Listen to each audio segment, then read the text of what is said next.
Okay, ibi ntabwo bikureba niba uri umwanzi w'amashuri cyangwa se uri umwanzi w'amasomo, ibi ntabwo bikureba. Reka twikomereze. Wowe niba ubona iyi video ugomba gukora sabone cyangwa subscribe cyangwa se ugasharinga kuri mugenzi wawe usoje kwiga ejo bundi akaba yarapurayinze muri RP cyangwa se Rwanda Polytechnic cyangwa se ikigo gishinzwe ubumenyingiro cy'u Rwanda cy'amashuri.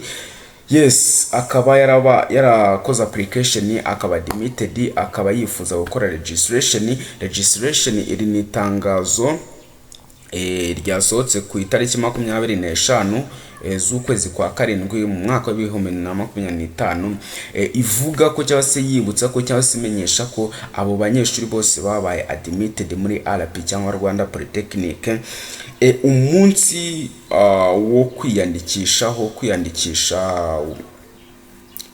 kugira nyine wemererwe kaminuza ni ku itariki 28 z'ukwezi kwa karindwi kugeza kuri 29 z'ukwezi kwa munane, ko icyo gihe kiramutse kigufashe utaba ukiri umunyeshuri cyangwa se utazaba umunyeshuri wa RP kaminuza y'u Rwanda, bitewe ariko nanone n'impamvu, kuko iyo hari ikibazo urakimenyesha hakiri kare. Izo ni channel zose ushobora kuduhamagara tukakubwira.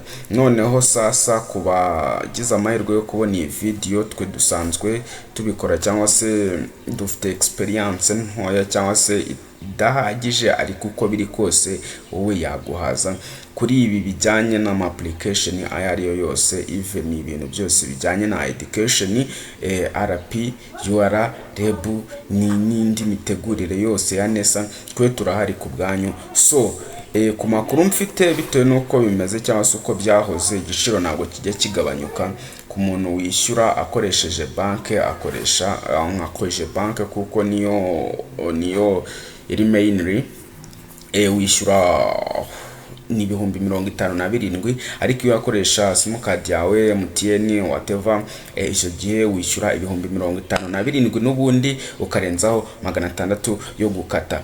Ukaza witeguye rwose. Aya ni amafaranga umubyeyi atapfa kubona mu gihe uhise umutunguraho nko ku matariki ya za 10 z'ukwezi kwa munane, hafi deadline. Iyi ni notification cyangwa se na announcement wowe ubonye video ugomba guhita ubika mu mutwe. Birashoboka ko amakuru wari uyafite ariko ukaba wari ukiri mu rungabangabo. Rero vuga time nkatwe tuba tuhabaye kugira tugufashe for whatever issues you meet. Ikibazo cyose wumva wagira twewe twagufasha.